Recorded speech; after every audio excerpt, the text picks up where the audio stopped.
All right. Charles Dowell, this video is for you. It is a response video from your video with you and Bud and JC, and I heard what you said. Now, if I didn't call it before, I'd probably be surprised. Well, because I did call it, and you can go back in my videos where I think I pretty much made a video where I had Dowell saying, if you speak the truth about me, then I'm going to take all the information that I've collected about you over the years, and then I'm going to blast it out to discredit you. Something along those lines, right? It's classic narcissistic behavior. So the fact that he's saying what he said, it doesn't surprise me. And this is what he said in that video. He accused me that I tainted the people up in Wisconsin when it came to like the Royal Interiors business. I think specifically he said, you know, Kabir and them had a Royal Interiors business up there in Wisconsin, and then Jordan went and tainted the people that are up there and brought a slanderous report. I'm essentially causing something to happen with their businesses, something along those lines. And then he said, if he continues to hear people saying stuff that I'm saying, that he's going to expose me, and that he's going to expose the wife that I am married to. I think he said something along those lines. What I find is amazing is that him and his leadership, maybe a week or two ago, was just preaching about the fact of revealing secrets. And they had a lot of scriptures to back up what they were saying. I think one of them is, a talebearer revealeth secrets, but he that is of a faithful spirit concealeth the matter. Proverbs 11:13. I think there's another one that's like, he that revealeth secrets is without hope. You know, they made like whole preachings on this stuff, right? Essentially to try to frame the narrative that everybody who's outside of their ministry, who's speaking about the things that they're speaking, they're these wicked people who are revealing secrets. Well, being a hypocrite is a bitch. And I say that because how can you out of one side of your mouth preach that these people are revealing secrets and that they're wicked, but then because you don't like what I'm saying, you decide to threaten me by what? Revealing my secrets? Hilarious. You know, taking this video kind of slow because I'm thinking as I'm doing it. But to me, it's wild. You know, when I look at the businesses that are up there in Wisconsin, and they say that I brought slanderous stuff and maybe that's why they're not getting work or whatever. And it's like, do you think that maybe it has to do with what you're doing? And that's the reason why these contractors don't want to work with you anymore? Why does the blame get shifted onto me?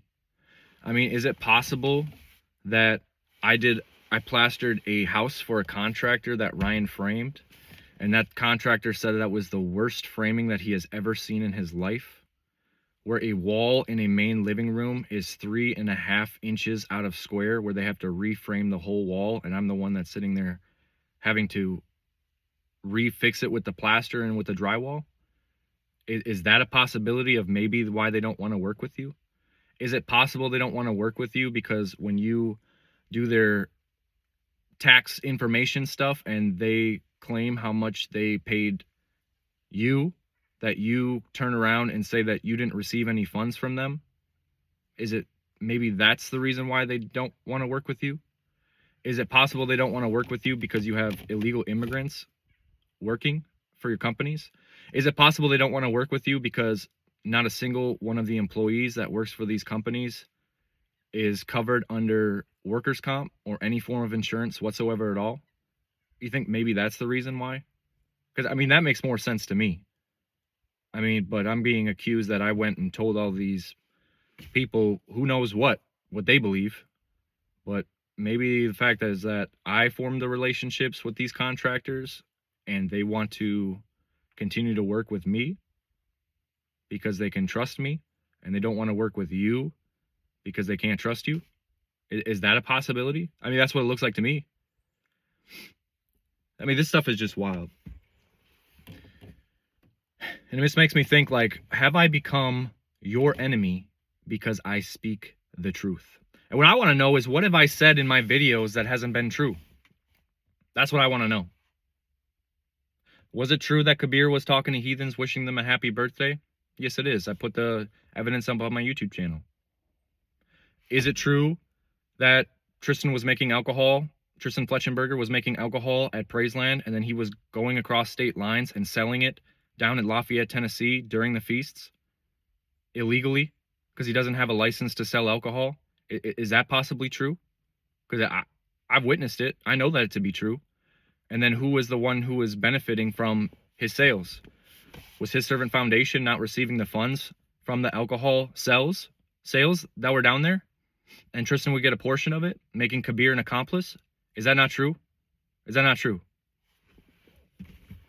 What about Elijah with his Tinder page? Is that not true? Did he not have his phone taken away for, I think, like a whole year because he was on there talking to heathen women on a dating app? Is that not true? Is it not true that Kabir is making people slaves? I mean, have you not read the document where it's literally saying that everything that you're going to own or will ever own is going to be given to His Servant Foundation? Is that not true? Is it not true that they force people to work, and then when they go out and work, who gets the money that they made while they were working? His Servant Foundation. Kabir does. So when I'm being forced to work, even though I'm sick or whatever, and you're still forcing me to work, and then you're the one that's getting my money, you don't think that's trafficking? You don't think that that's violating labor laws? You forcing somebody to work, and then you're getting the income from their labors? That didn't happen, right? No, that did happen. That did happen. What about David drinking and driving and almost killing himself? Was that not true? That was true. That was 100% true. Even though we're not supposed to keep any company with drunkards, we're actually supposed to get them out of our assemblies according to what it says in Corinthians, right? Isn't that what it says? Or is that a lie too? Is everything that I've been speaking a lie? Because I can prove everything that I've been speaking. What I want to know is, if you think that I've lied about anything that I've said, tell me what I've lied about. And if you can prove it to me, I will definitely repent for lying about whatever I lied about. I'll say, I'm sorry, I had wrong information.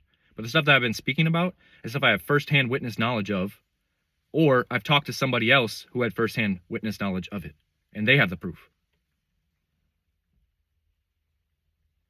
What about the illegal immigrants? We want to talk about that? That's not true. Is Cornelius DeBrown, is he an illegal or illegal immigrant? And do you have him working on your community? Is that true or false? Which is it? What about the stuff with the taxes? I'm not even going to go into all that. What about Ryan asking about Ayana, a 9-10-year-old girl? Was that not true? Go ask Ryan. See if he'll lie. Tell him to swear in Jesus' name and say it. We'll see if Ananias and Sapphira, if that happens to people who lie to the Holy Spirit. Because he told me himself that. Is it not true that Kabir has asked fathers about their daughters that are underage? 14, 12? Should I go younger? Well, how do you know that, Jordan? Has I talked to the fathers? I've talked to the people who he's asked to see about how to do this legally. You think we're just making stuff up, that we're just throwing these slanderous accusations out there? Like it's like I'm not talking about stuff that I've witnessed and that I've seen, or conversations that I've been a part of or overheard.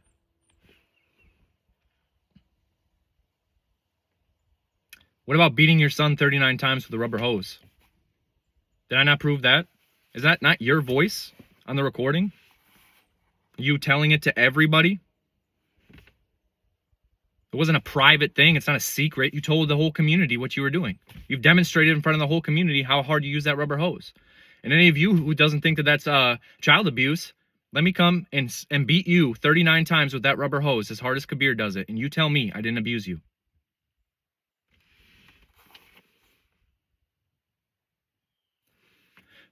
What about the ghost gunning machines? that not exist?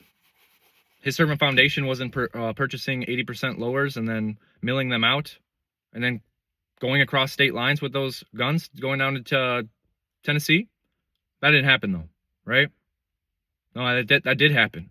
That did happen. Ryan D. Smith has milled out every single gun, practically, that the brothers use that are up there. Okay? What about Kabir having Bryson Muir at his community for, I don't know, I think it was a week, when there was a silver alert out for him? And I have the text messages to prove it. You don't think that they sent out text messages around the community and group chats saying to get ready for Muir and his son coming? You don't think the people were prepped? You don't think I have that information? See, the problem with you people is you don't know that every single message that was put over WhatsApp in a group chat automatically got downloaded to my phone. Every single picture that you sent over WhatsApp got downloaded directly to my phone. So some of you think that I was like collecting this information. I just have the information. I wasn't intentionally trying to collect it. I could go on, because there's other stuff that I will not talk about in a video. We'll let that stuff remain a mystery. But Dowell, Chucky, disappointed, man.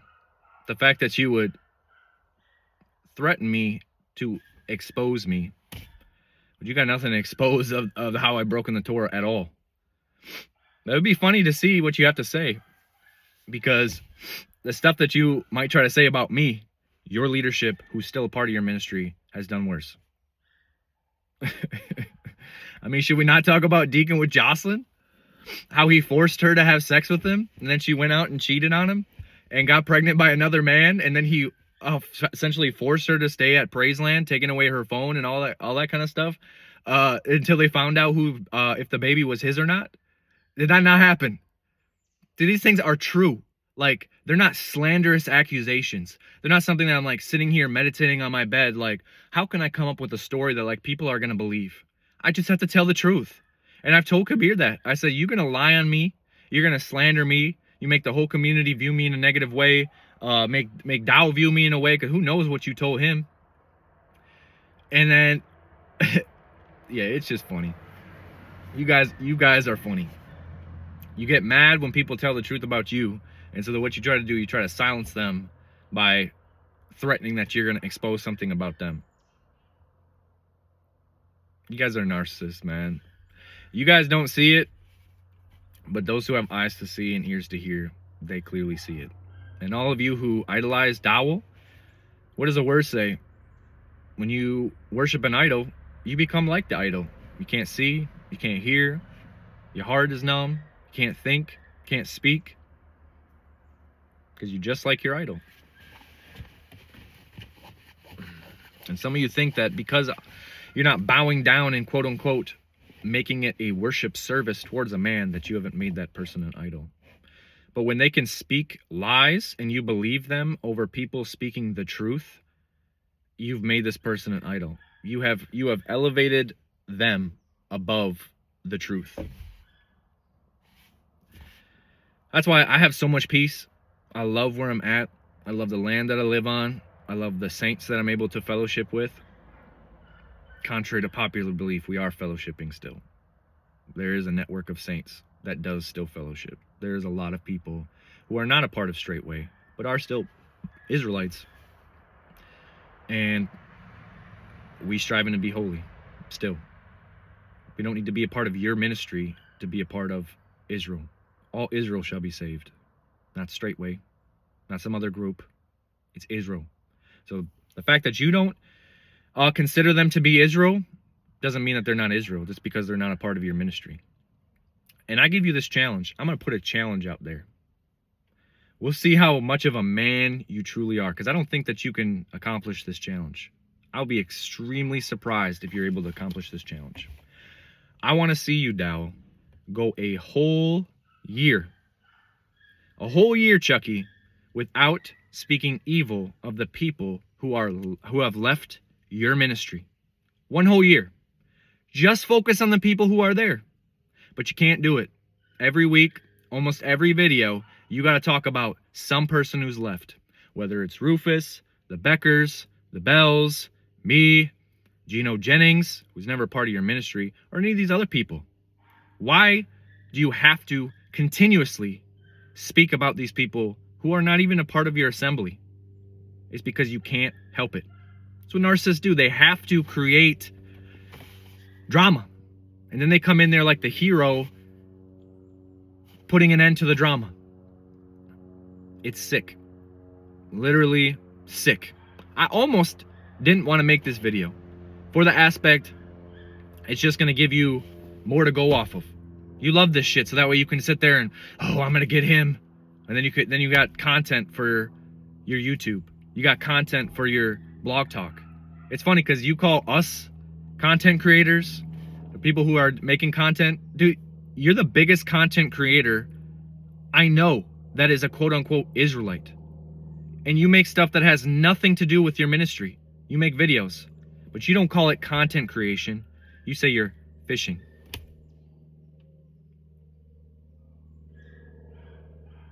Ridiculous. The hypocrisy's off the chain. We'll see if you decide to say whatever you want to say, what your leadership has already spoken is going to condemn you. You're going to fall into the same category of what they preached about. But the thing is they'll all turn a blind eye and they'll say, well, I know Dowell's doing the same thing that these people out here that we're condemning are doing, but we're not going to say anything about Dowell. He's above the law. He's the Moses of this generation. Dude ain't no Moses, bro. Not even close to a Moses. Not even close. Anyways, I don't want this video to be too long. I figured I'd put some stuff out there. We'll see what the response is. Because either way, I got you. If you decide to speak, this reminds me of the question that Jesus asked. Was the baptism of Yah or was it of man? And they knew they couldn't answer the question. I'll ask the same question. When you ordained the leaders that have left your ministry, was that of Yah or was that of man? Because if it was of you, then you made mistakes. And so then why should we trust any of these other leaders that you've anointed? Was it coming from Yah or was it coming from you? And if it is from Yah, then that means that you're touching Yah's anointed from what you say because these people are anointed. And then you want to get in a ring and box them. Literally getting violent. Sounds like a brawler to me. Bless y'all. Shalom, shalom.